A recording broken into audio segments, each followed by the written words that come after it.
दिल्ली को गैस का चैम्बर कहा जाता है। जब आपने देखा होगा दिवाली के बाद जो है किस तरह से गैस का चैम्बर, आज तो सरकारें जिम्मेदारी ले रही है, सरकारें जिम्मेदारी ले रही हैं और सरकार कहती है इलेक्ट्रिक व्हीकल लीजिए।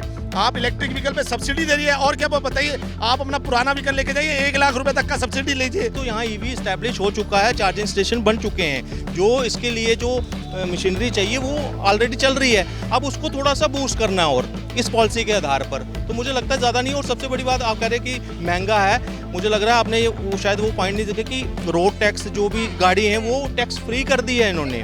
वो तो ये एक सब्सिडी भी मिल रहा है। सब्सिडी मिल रही है। अगर आपकी पुरानी गाड़ी है, अगर आप स्विच करते हो तो उसमें आपको प्रॉपर डिस्काउंट भी मिल रहा है। मैं जम्मू एंड कश्मीर का नागरिक हूँ। जो रेखा गुप्ता जी ने स्टेप उठाए हैं जमुना की सफाई को लेके, इन्होंने बहुत अच्छा स्टेप उठाया है। केजरीवाल की सरकार ने बहुत धांधली मचाई हुई थी। कितना तैयार है दिल्ली? रेखा गुप्ता का ये स्टेप कैसा है और क्या दिल्ली के जनता के लिए, इन ऑटो चालकों के लिए कितना ये बड़ा वरदान है या फिर इनके लिए प्रॉब्लमेटिक भी हो सकता है? मैडम, ये जो इनिशिएटिव लिया गया है दिल्ली सरकार के द्वारा, आप मुझे बताइए कि जब पेटीएम आया था ना, जब यूपीआई आया था तो लोगों ने कहा था कि भाई हम कैसे करेंगे, और आज मुझे लगता है कि 90% लोग यूपीआई पे कर रहे हैं। इलेक्ट्रिक भी ईवी जो इनका एक स्टेप है वो बहुत अच्छा है, क्योंकि देखिए दिल्ली में हमेशा पॉल्यूशन की दिक्कतें रही है। क्या दिल्ली को गैस का चैम्बर कहा जाता है। जब आपने देखा होगा दिवाली के बाद जो है किस तरह से गैस का चैम्बर, आज तो सरकारें जिम्मेदारी ले रही है, सरकारें जिम्मेदारी ले रही हैं और सरकार कहती है इलेक्ट्रिक व्हीकल लीजिए। आप इलेक्ट्रिक व्हीकल पे सब्सिडी दे रही है और क्या बताइए, आप अपना पुराना व्हीकल लेके जाइए 1 लाख रुपए तक का सब्सिडी लीजिए। तो ये मुझे लगता है अच्छा इनिशिएटिव है, और जिस तरह से 26,000 नई बसें लाई गई हैं रेखा गुप्ता जी द्वारा, तो मुझे लगता है कि अच्छा इनिशिएटिव है पॉल्यूशन को कम करने के लिए। लग रहा है कि दिल्ली से प्रदूषण फ्री हो जाए? बिल्कुल होगा मैडम। अभी क्या आपको नहीं लग रहा, ये आसमान पूरा काला लगता था, आज देखिए कम से कम थोड़ा बहुत तो नीला दिख रहा है। सर्दी आ रहा है? हाँ, कोई इशू नहीं है। अरे ये तो वो सरकारें हैं जो कहती है दिवाली, पिछली की सरकारें जो ऐसी थी जो हिंदुओं की दिवाली पे रोक लगा देती थी कि आप दिवाली मत मनाइए, पटाखों पे बैन लगा देती थी। रेखा गुप्ता सरकार आई, बोला जी भर के छोड़िए पटाखे फोड़िए, उसके बाद उसको कम कैसे जाएगा, इसमें जिम्मेदारी ली गई। तो मुझे अच्छा लगा, रेखा गुप्ता जी को धन्यवाद करता हूँ हर एक दिल्ली वासी की तरफ से। 18 महीने में कितना बदला दिल्ली? क्यों नहीं बढ़ा? जो डीटीसी की हालत देख लो, 2600 बसें थी, आज 26,000 से ज़्यादा बसें। आप जाके देख लीजिए, सड़कें देख लीजिए, चाहे दिल्ली जल बोर्ड देख लीजिए, चाहे 5 रुपये में खाना देख लीजिए, चाहे सड़कों पे गरीब लोगों के लिए पानी की व्यवस्था देख लीजिए। और क्या देखेंगे 18 महीने में? अभी रुकिए, 5 साल के लिए समय दिया है जनता ने। मुझे लग रहा है 5 साल में जो है लोगों को इंतजार करना चाहिए। अरे ये तो ऐसी मुख्यमंत्री है जिसने, देखिए अभी दिल्ली में 650 करोड़ का जो घोटाला हुआ उसको उजागर करने का खुद काम किया। नहीं तो पहले की सरकारें तो सिर्फ और सिर्फ ढोंग करती थी और अफसरों को सस्पेंड कर, 19 अफसर सस्पेंड कर दिए। कैसे देखते हैं हेल्थ घोटाले? ट्रांसफर कर दिया जा रहा है? देखिए मैडम, ट्रांसफर नहीं, सस्पेंड किया गया है। और मैं धन्यवाद करता हूँ जो भी वो लेडीज थी ना, उसको एक साल के लिए भी एजुकेशनल डायरेक्टर बनाया था, जिन्होंने जो कॉन्ट्रैक्ट निकाल के और दवाइयों के प्राइस एक्स्ट्रा करके जो है खरीदा और घोटाले करने का काम किया। रेखा गुप्ता सरकार ने उसको उजागर करने का काम किया। 25 साल जो उसने कांग्रेस और आम आदमी पार्टी में जो काम किया है, उसके पिछले कॉन्ट्रैक्टों को भी जो है उजागर करना चाहिए, और अगर कुछ घोटाले हुए हैं तो उसको भी जनता के सामने लाना चाहिए। पिछली सरकार का घोटाला है?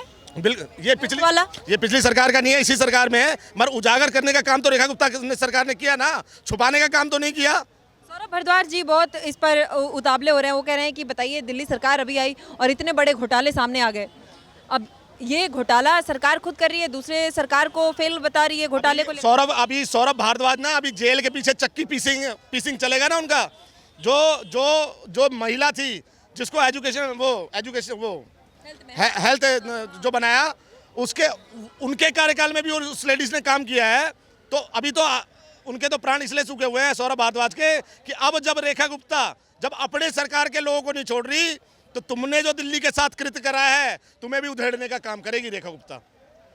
हाँ, बिल्कुल करेगी। आम आदमी पार्टी को एक बार फंसाया जाएगा। मैं कह रहा हूँ रोंदा जाएगा अगर इन्होंने घपले किए हैं। शराब घोटाला, टैंकर घोटाला, सीसीटीवी घोटाला, हर चीज में तो घोटाला इसी का करा इन्होंने किस चीज में घोटाला नहीं किया? एक्चुअली ये 18 महीने में इतना बड़ा घोटाला सामने आ गया। हाँ। ये क्या है? 18 महीने में घोटाला किसने किया, किसने उजागर किया इसको?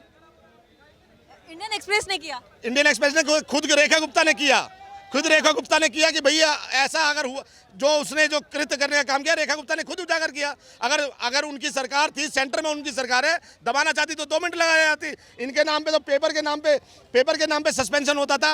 आप देख लीजिए 2015 के केजरीवाल के किस तरह से प्रचार होते थे, जिसमें पर्चों पे जो है सस्पेंशन दिखाया जाता था कि हमने इतने अधिकारी सस्पेंड कर दिए, हमने इतने ट्रांसफर कर दिए, मगर किताबों में वो सिर्फ उनके प्रचार में होता था, किताबों में नहीं होता था।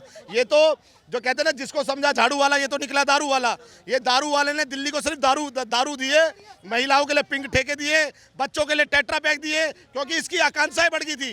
ये मुख्यमंत्री नहीं, ये प्रधानमंत्री बनना चाहता था। सर कितना तैयार है ईवी पॉलिसी दिल्ली गवर्नमेंट लेकर आई रही है, दिल्ली के प्रदूषण को साफ करने की बात कर रही है, हवा अब दूषित नहीं होगी, ईवी की तरफ जनता स्विच करेगी। कितना कारगर है ये ईवी पॉलिसी और दिल्ली कितना तैयार है ईवी पॉलिसी के लिए? देखिए, दिल्ली तो ऐसी कंडीशन में है कि करो या मरो वाली स्थिति में है, क्योंकि अभी जिस तरह से थोड़ी देर के बाद वेदर, बरसात के बाद जो होता है हाल, वो आपने भी देखा है, हमने भी देखा है। 80 सिगरेट का धुआं हर व्यक्ति को जाने अनजाने में इनहेल करना ही करना है।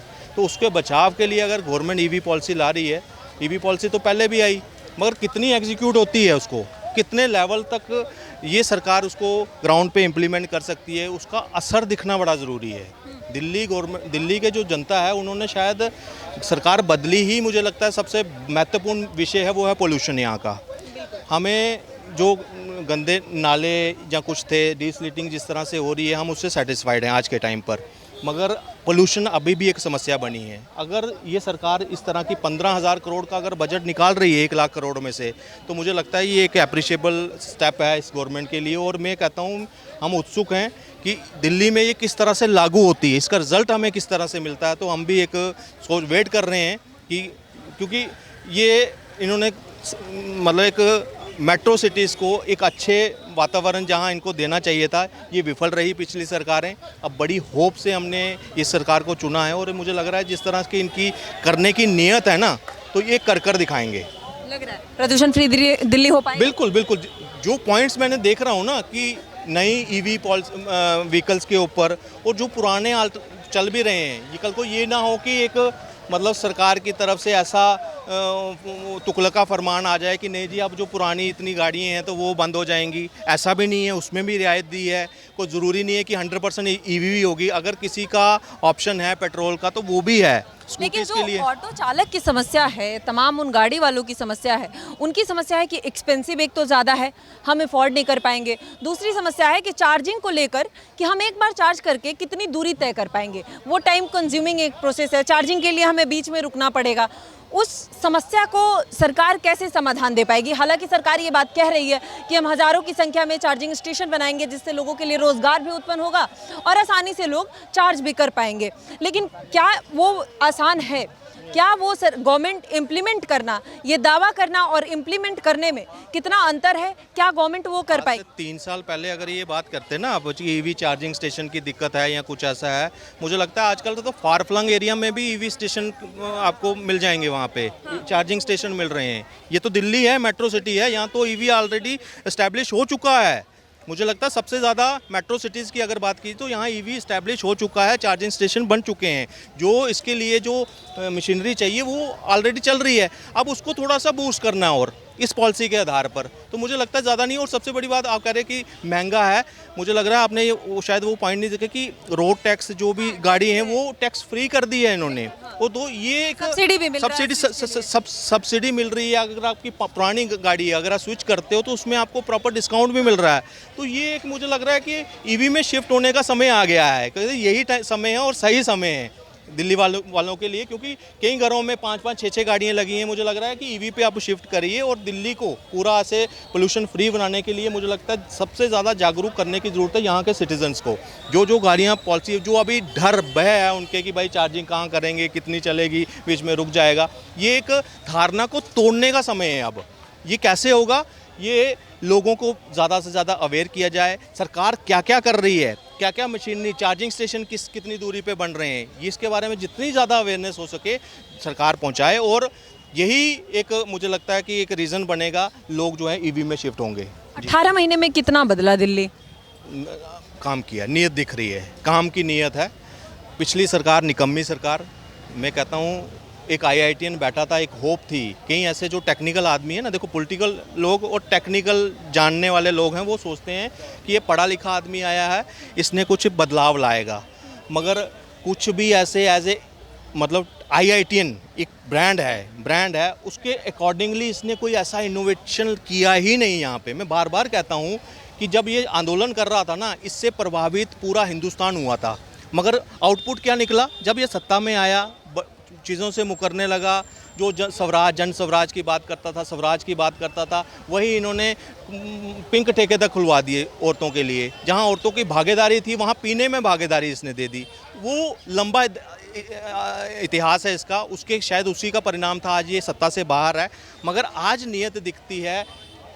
बरसात पहले आ गई, आपने देखा कि इस वक्त जून में पहले से आ गई, मगर काम दिख रहा है आपको। कहीं पे वाटर लॉगिंग जो प्रॉब्लम थी ना, जो मैक्सिमम झीलों का शहर कहा जाता था दिल्ली को, इसकी वजह से मिंटो रोड देखो, हर जगह मिंटो रोड बने होते थे। आज कहीं आपको दिख रहा है? ऐसी न्यूज़ दिख रही है? नहीं दिख रही है। क्यों? इन्होंने काम किया है, इन्होंने सिटिंग के लिए प्रॉपर प्लान बनाई। बरसात के लिए रेडी है, मानसून के लिए रेडी है दिल्ली? देखो काम हो रहा है, काम अगर नाले साफ होंगे तो दिल्ली रेडी है।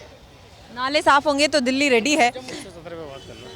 थोड़ा सा हम प्रदूषण पे बात कर रहे हैं, थोड़ा सा एक बार कर ले। ईवी पॉलिसी लेकर दिल्ली गवर्नमेंट जो आई है, क्या लग रहा है कितना कारगर है और प्रदूषण मुक्त होना दिल्ली के लिए कितना ज़रूरी है?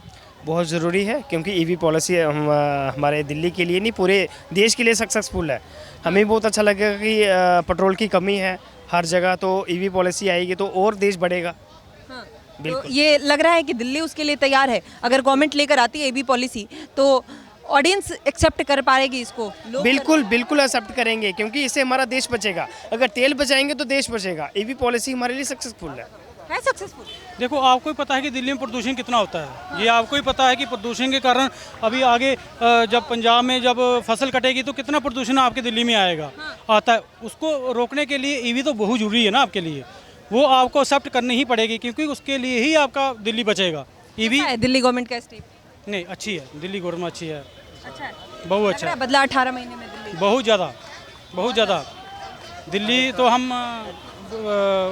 काफ़ी समय के बाद आए हैं, आते भी रहते हैं बीच में, लेकिन जम्मू कश्मीर में बीजेपी बहुत अच्छी है। हाँ बिल्कुल, जम्मू से है। मैं जम्मू एंड कश्मीर का नागरिक हूँ, डिस्ट्रिक्ट उधमपुर का हूँ। जो रेखा गुप्ता जी ने स्टेप उठाए हैं जमुना की सफाई को लेके, इन्होंने बहुत अच्छा स्टेप उठाया है। केजरीवाल की सरकार ने बहुत धांधली मचाई हुई थी, जो जिससे कारण आज हमारा देश बहुत पिछड़ा हुआ है। इन्होंने बिजली फ्री, गाड़ियाँ फ्री, ये जो सब ये है, इससे देश कमज़ोर होता है, ना कि देश बनता हुआ है।